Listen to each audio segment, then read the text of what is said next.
The Pirate Republic of Nassau. What happens when 1,000 pirates take over a tropical island and build their own outlaw democracy? How did a spit-roasted governor, a flaming bearded magistrate, and a fleet of drunken rebels create the wildest republic the Caribbean has ever seen?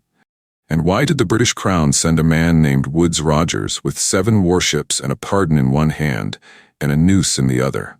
Buckle up, because this is the untold story of Nassau, the pirate paradise that dared to defy an empire. In 1670, British settlers landed on New Providence Island in the Bahamas and thought, this looks like a fine place to annoy the Spanish. So they built a fort, named the town Charlestown after King Charles II, and used it as a base for privateers, basically pirates with a permission slip from the crown, to harass Spanish ships. But in 1684, the Spanish had had enough. Enter Juan de Alarcón, a Cuban privateer with 150 men and a serious grudge. He arrived at dawn like a bad hangover, caught the English with their breeches down, and laid waste to the town.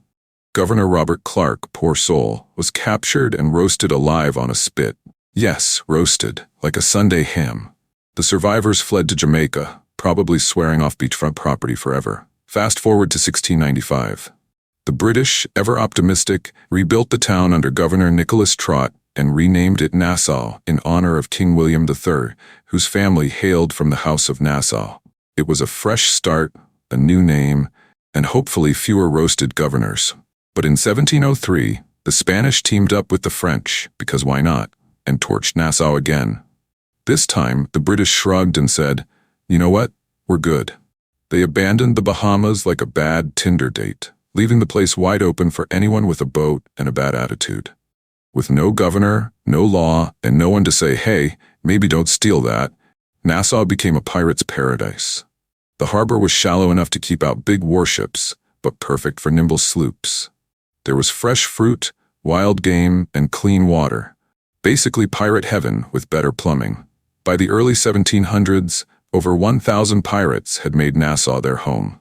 The governor of Bermuda probably choked on his tea when he heard that. These weren't just drunken rogues. They were organized, ambitious, and ready to build something radical, a pirate republic. 2 men rose to lead this salty utopia. Benjamin Hornigold, mentor to Blackbeard, Sted Bonnet, and Sam Bellamy, a bit more gentleman pirate if such a thing exists. Henry Jennings, mentor to Charles Vane, Calico Jack, Anne Bonny, and Mary Read. More stab first, ask questions never. They hated each other. But like divorced parents at a PTA meeting, they agreed to co-parent the Republic. Hornigold wanted to avoid attacking British ships, while Jennings was more plunder now, apologize never. Their rivalry was spicy, but their vision was united. Freedom from empire, loot for all, and rum on tap. The Pirate Republic wasn't just chaos, it had rules. The Pirate Code governed everything. Captains elected by vote, plunder shared equally billion. Injury compensation, yes, pirate insurance. Former slaves as free crew members, some even becoming captains. And who enforced this law? None other than Blackbeard, aka Edward Thatch, not Teach, thank you very much, who was voted magistrate. Imagine a man with flaming beard braids and a dozen pistols enforcing democracy. Terrifying? Yes. Effective? Also yes. Initially, the pirates agreed not to attack British ships. One pirate, Thomas Barrow, even said, we'll make it a second Madagascar, referring to another pirate haven. They planned to fight the French and Spanish, not the English. Unless provoked. But let's be honest. Temptation is a cruel mistress. British ships were juicy targets, and soon the rule was broken. Whether it was greed or boredom, the pirates started raiding anything that floated. At their peak, some captains commanded fleets strong enough to challenge Royal Navy frigates. That's like a biker gang taking on tanks, and winning. By 1718, Nassau had become the Caribbean's answer to Las Vegas. If Vegas were run by tattooed anarchists with cannons and questionable hygiene. The Pirate Republic was thriving, but back in London, powdered wigs were twitching in outrage. Merchants were losing ships, nobles were losing sleep, and King George I was losing patience. So what did His Majesty do? He sent a man with a name so British it practically wore a cravat, Woodes Rogers. A former privateer himself, Rogers was no stranger to salty seas or salty language. He was appointed governor of the Bahamas with one mission: break the pirate republic like a cheap rum bottle. Rogers didn't come quietly. He arrived in Nassau with 7 warships, a royal pardon, and the kind of energy that says, "I'm not mad, I'm just disappointed," and heavily armed. His offer was simple: stop pirating, and you won't be hanged.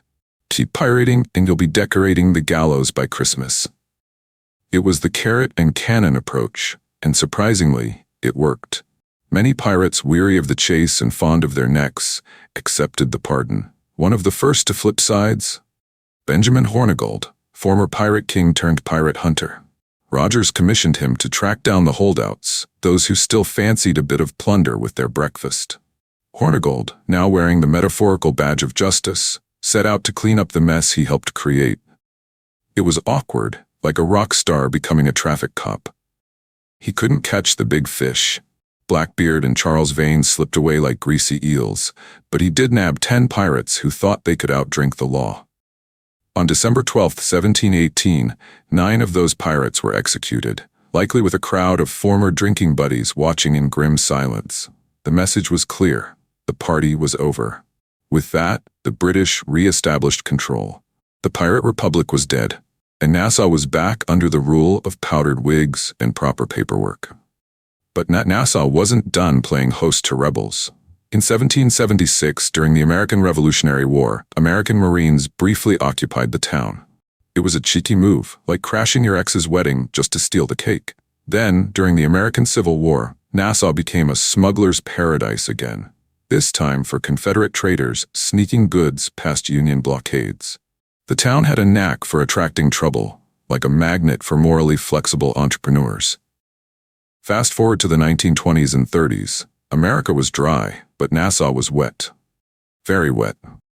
During Prohibition, the town became a key smuggling point for alcohol into the U.S. Rum runners zipped across the waves, dodging coast guards and delivering liquid joy to speakeasies from New York to Chicago. And then, like a pirate who traded his cutlass for a cocktail shaker, Nassau reinvented itself again. Today, Nassau is a world-renowned travel destination, where the only pirates are on souvenir t-shirts.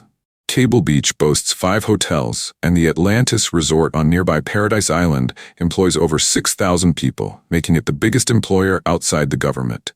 From spit-roasted governors to swim-up bars, Nassau's journey is nothing short of legendary. Nassau's story is a masterclass in reinvention. It's been a pirate republic, a battlefield, a smuggler's hub, and now a luxury escape. But beneath the sun-kissed beaches and fruity drinks lies a history soaked in gunpowder, rebellion, and rum. If you enjoyed this wild voyage through the Pirate Republic of Nassau, complete with roasted governors, rum-fueled rebellions, and rogue democracy, don't forget to hoist your support. Subscribe to our channel for more tales of treachery, treasure, and time-traveling history. Smash that notification bell so you never miss a drop of our next swashbuckling saga. Like, share, and comment to keep the crew growing.